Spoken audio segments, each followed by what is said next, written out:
Line पर मौजूद हैं। मुशाहिद साहब, बहुत शुक्रिया आपके वक्त के लिए। मुशाहिद साहब, पाकिस्तान को क्या सीखना चाहिए? 1.5 माह में 5 मराहिल में ये इलेक्टोरल वोटिंग का सिलसिला मुकम्मल हुआ है और 64 करोड़ अफराद ने इसमें हिस्सा लिया। पाकिस्तान को क्या सीखना चाहिए? बुनियादी चीज है कि ये सारा इलेक्शन, दुनिया का सबसे बड़ा इलेक्शन एक इदारे ने कराया है। वो इदारा है इलेक्शन कमीशन ऑफ इंडिया, जो पूरी तरह खुद मुख्तार है। और ये इलेक्शन ईवीएम के जरिए हुआ है, इलेक्ट्रॉनिक वोटिंग मशीन। और इस इलेक्शन के हवाले से हर मराहिल पर इलेक्शन रिजल्ट्स के शामिल करने तक किसी ने एक इल्जाम नहीं लगाया, ना हारने वाले ने ना जीतने वाले ने धांधली हुई। एक मिनट, एक इल्जाम नहीं लगा। मुशाहिद साहब जरा ये अब आगे चलें जरा, ये तो सब आ गया।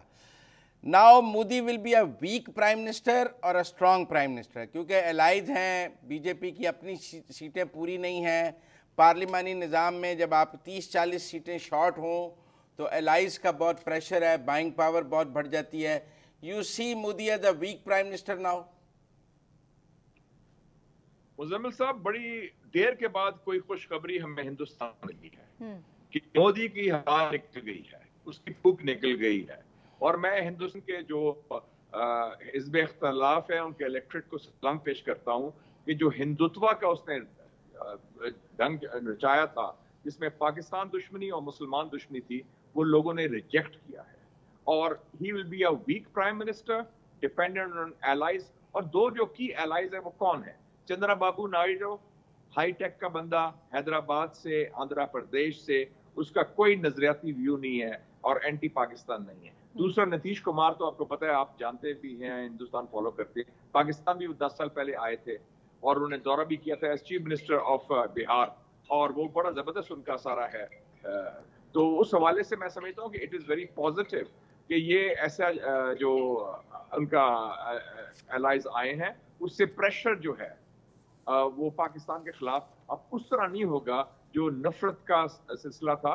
ठीक है, हार्डलाइनर जरूर है, लेकिन मोदी की वो खुली छुट्टी जो थी और एंटी पाकिस्तान एंटी इस्लाम कैंपेन, वो मोदी का दौर का खात्मा शुरू हो गया। This is his last term. नहीं, अब कोalition जो गवर्नमेंट बनेगी, आपको क्या लगता है बीजेपी को कितनी अहम वजारतें अपने इत्तेहादियों को देनी पड़ेंगी टू फॉर्म द गवर्नमेंट? आप समझते हैं कि वो मेजर शेयर ले जाएंगे या बीजेपी मेजर शेयर होल्ड करके उनको एक एक दो वजारतों पे टरखा देगी? देखिए ना, आप सिंपल मैथमेटिक्स की बात करें, इस वक्त बीजेपी की सीटें हैं 240, सिंपल मेजॉरिटी की जरूरत है 272, और 240 से ऐड कर लें 53 सीट्स हैं एनडीए, जो नेशनल डेमोक्रेटिक उनका अलायंस है कोalition की। तो कोalition की बुनियाद पर उनकी अक्सरियत बनी है, बीजेपी की अक्सरियत नहीं है, वो लार्जेस्ट सिंगल पार्टी है। तो और ये अगर जिस दिन वो उन्होंने स्विच करने का फैसला किया तो मोदी तो फारग हो जाएगा। तो मोदी वजारतों से ज्यादा इंपॉर्टेंट है कि Modi is now fully dependent on his survival on his allies. ये बहुत बड़ी बात है। जो पहले था कि जी 400 सीटें आएंगी, 370 सीटें आएंगी, लास्ट टाइम उसकी 303 सीटें थी।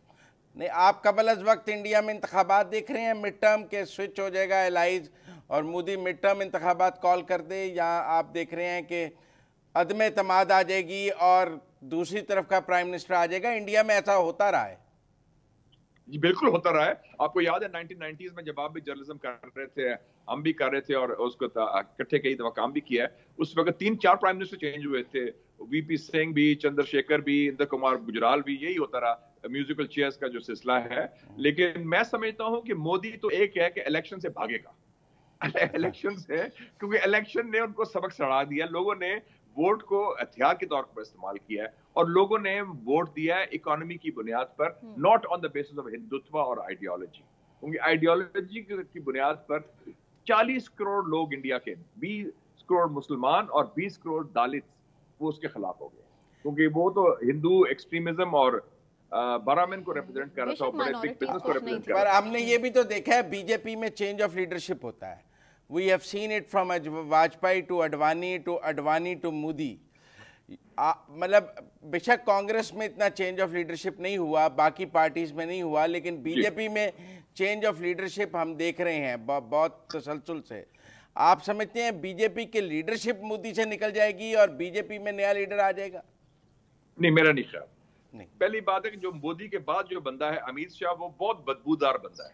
وہ ایک بڑا ایک بغض کی بنیاد پر نفرت کی بنیاد پر کرتا ہے اور وہ قاتل ہے 1000 مسلمانوں کا گجرات میں, اس کا رائٹ ہینڈ مین رہ چکے. تو مودی میرا خیال میں کنٹینیو کرے گا. اس کے بعد جو دوسرا تیسرا بندہ ہے یوگی آدتیہ ناتھ, وہ چیف منسٹر یو پی, وہ بھی اس سے بھی بڑا بدبودار ہے. I'm sorry to use the word, کیونکہ یہ نفرت کی بنیاد پر سیاست کرتے ہیں, انتہا قسم کی. تو کمزور مودی کنٹینیو کرے گا اور وہ کنٹینیو کرے گا بیکاز آف allies. لیکن مودی کا for next election B J P نیا فیس نہیں لے آئے گی فار نیکسٹ 2029 نیکسٹ الیکشن. یہ فارغ ہے جی, ان کا دور R S S actually B J P کے اندر جو آر ایس ایس کے لوگ ہیں, جس کی 100 سالہ اینیورسری اگلے سال انہوں نے منانی تھی بڑی شان و شوکت کے ساتھ, کیونکہ یہ پارٹی 1925 میں بنی تھی are S S, European fascism کے بنیاد پر. تو یہ ان کا دور اب ختم ہو گیا ہے, یہ لاسٹ راؤنڈ ہے. 11 وزیر ہارے ہیں اور 63 سیٹیں ہارے ہیں, 11 ان کے کیبنٹ منسٹرز ہارے ہیں.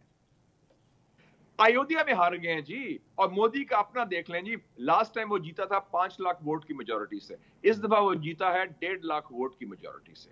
آپ خود دیکھ لیں, اس کا اپنا برا حال ہو گیا تھا. اور شروع میں رزلٹ فالو کر رہا تھا, ہی واز ٹریلنگ.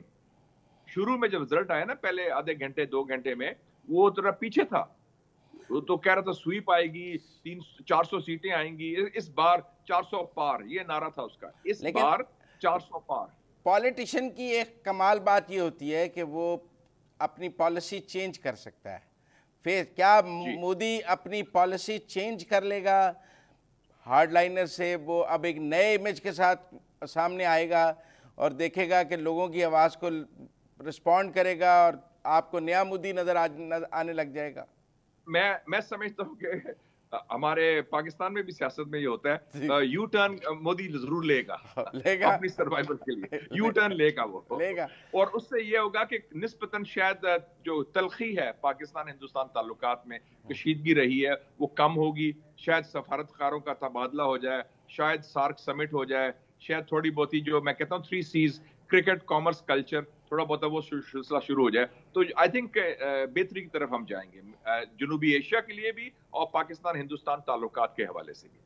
اور ان ریگارڈ ٹو آپ کو ٹیررزم بھی اس کی پالیسی جو را کی ہے ان ریگارڈ ٹو بلوچستان یا جو ہے وہ ساری بھی چینج ہوتی نظر آئے گی, یا وہ ویسے ہی وہ چلیں گے؟ میرے خیال میں وہ چینج نظر آئے گی. اور میں یہ بھی بتاتا چلوں آپ کو, یو شوڈ نو دس, کہ ہماری طرف سے بھی کنوے کر دیا گیا تھا ان کو کہ وی ول ناٹ ٹالریٹ یہ جو انہوں نے قتل عام کیا ہے, 4 سالوں میں 20 بندے مارے ہیں. اب اگر ایسی بات ہوئی تو وی ول ریٹیلیٹ. تو یہ وارننگ ہم نے پرائیویٹلی ان کو کنوے کر دی تھی الیکشن سے پہلے, فار یور انفارمیشن. اور امریکہ نے بھی اس کو دباؤ ڈالا ہے, کیونکہ امریکہ میں بھی یہ اسٹیٹ ٹیررزم کر رہا تھا, پاکستان میں کر رہا تھا, کینیڈا میں تو کر دیا, وہ بیچارے کو مار بھی دیا. تو اب وہ دور میں ختم ہو گیا. The worst is behind us in my view. And what do you see about Rahul Gandhi? Rahul Gandhi دیکھنا, یہ بڑی بات جو آپ نے بات کی نا مزمل صاحب, یہ اس پر اپلائی کر. راہل گاندھی کو لوگ کہتے تھے یہ اسپوائلڈ چھوکرا ہے, یہ اس کو سلور پلیٹر میں ملا ہے کیونکہ اس کا سر نیم ہے گاندھی. اس نے جب مار پڑی 2019 کو, اور اس میں کانگریس, اس کے والد کے زمانے میں راجیو گاندھی میں 350 سیٹیں تھی کانگریس پارٹی کی, اس کے لیڈرشپ میں 53 سیٹس رہ گئیں. اس نے ری انوینٹ کیا, اس نے کپڑے چینج کیے, شلوار کرتا پجامہ پہنا شروع کر دیا, چپل پہنے, اور یاترا کی 2500 کلومیٹر کی. He walked all over India, met the people of India and he responded to them. تو اس نے, میں کریڈٹ دیتا ہوں کہ اس نے ری انوینٹ کیا, ری برانڈ کیا, جو پولیٹیشنز کر سکتے ہیں, جو جن میں بصیرت ہو, جن میں حکمت ہو, کہ وہ سمجھتے ہیں کہ اب یہ کورس کریکشن ہے, ہم نے غلطی کی ہے تو ذرا چینج کریں پالیسی. داڑھی چاڑی بھی رکھی ہے, داڑھی چاڑی بھی رکھ لی ہے, داڑھی بھی رکھی ہے. وہ جو پلے بوائے امیج تھا اس کا وہ ختم ہو گیا. یہ تو محنتی بندہ ہے, اور اس نے 26 پارٹیز کا الائنس بنایا, 26 پارٹی کا کولیشن, INDIA جو انڈیا کہتے ہیں, وہ اس کولیشن کو. That coalition is one. لوگ کہہ رہے ہیں راہل از دی نیکسٹ پرائم منسٹر, آپ دیکھتے ہیں؟ I would see that. I would, if I'm in a betting place, I would bet on that. Yes. Very high chance of that. Absolutely. And 2029 یا mid میں بھی کہیں دیکھتے ہیں آپ وہ ٹاپل کر دے گا؟ اگر وہ 26 پارٹیوں کو لے کے چل سکتا ہے تو مودی کے اتحادی بھی توڑ سکتا ہے, وہ کہتے ہیں. میرے خیال میں 229 is very far away. Talking of earlier I think earlier, क्योंकि वो मोदी की फूक निकल गई है, उसका ऑरा खत्म हो गया है, वो जरील हो गया है, वो सारा जो था कोई मुझे ये भी कह रहा था कि Rahul Gandhi can support A prime minister other than Modi in NDA जो बीजेपी से ना हो. यू थिंक ये हो सकता है? है ये बड़ी इंपॉर्टेंट बात आपने की मुजम्मिल साहब. ये एक दफा किया था कांग्रेस ने 1991 में, चंद्रशेखर को लेके आए, कांग्रेस से नहीं थे, कांग्रेस ने कहा कि हम आपको सपोर्ट करेंगे वीपी सिंह के खिलाफ जो डिसिडेंट था कांग्रेस का, तो उसको बना दिया, और जब उसका मतलब खत्म हो गया तो उससे फिर दे नॉक्ड हिम आउट, एंड तो ही इज केपेबल. वो क्या कहा नीतीश कुमार को कि आप बन जाए प्राइम मिनिस्टर, तो क्या कहा चलो prime minister even for 100 days और इवन 200 डेज हमारे यहाँ भी होता रहे थोड़े मुद्दत के prime minister the prime minister even for a limited period, तो वो कर सकता है ये. और ये so the main cards are now with Rahul Gandhi, not with Modi. He can play different cards. Absolutely. और आपको And international community will be with him also. लोग बड़े खुश हैं, देखा ना, जनूबी एशिया में भी, इंटरनेशनल भी, क्योंकि एक नियो फैशिस्ट गवर्नमेंट, एक तकसीम की बुनियाद पर, तजाद की बुनियाद पर, बोगस की बुनियाद पर जो मोदी चला रहा था, उसका अब खात्मा हो गया है. पाकिस्तान को मोदी को मुबारकबाद देनी चाहिए. वो अगर वो प्राइम मिनिस्टर बनता है देनी चाहिए. देखा ये कर्टसीज, ये this is about courtesies. I don't accept कि जी जाती कोई बात नहीं है. वो प्राइम मिनिस्टर ऑफ इंडिया है, जो भी XYZ हो, हमें क्या है, लेकिन हमें प्राइम मिनिस्टर को मुबारकबाद जरूर देनी चाहिए. एब्सोल्युटली, ठीक, कोई हर्ज नहीं इसमें, क्योंकि वो कर्टसीज है. उसने हमें नहीं मुबारकबाद दी, शहबाज शरीफ को दी थी उसने मुबारकबाद, हम भी दे दें, बिल्कुल देनी चाहिए. रेसिप्रोसिटी. ट्वीट ही करना चाहिए या फोन करना चाहिए, जाना चाहिए, ट्वीट करना चाहिए, क्या करना चाहिए? नहीं, आई थिंक खुल के मुबारकबाद है. हम देखें, हम बड़े दिल के लोग हैं, हम पेटी ना हो इस मामले में. फोन करना जाने की चाहिए, जरूरत नहीं है, अभी जाने की जरूरत नहीं है, इतनी जल्दी ना करें, लेकिन वो मुबारकबाद जरूर दें उसको, अच्छी तरह मुबारकबाद दें. और अगर कोई जेस्चर करता है वो अच्छा ख्याल सगाली का, हम उसको पॉजिटिवली रिस्पॉन्ड करें. आपको याद है जब बिलावल भुट्टो जा रहा था गोवा, तो मैंने सपोर्ट किया, तो लोगों ने कहा ना जाए ना जाए. मैं कहा नहीं, गुफ्तगू हमेशा होनी चाहिए. India is a neighbour, we can not close, कुटी नहीं हो सकती हमारी उनके साथ, हमारी गुफ्तगू जारी होनी चाहिए, डायलॉग शुड कंटिन्यू. तो मैं इस बात के फेवर में हूँ.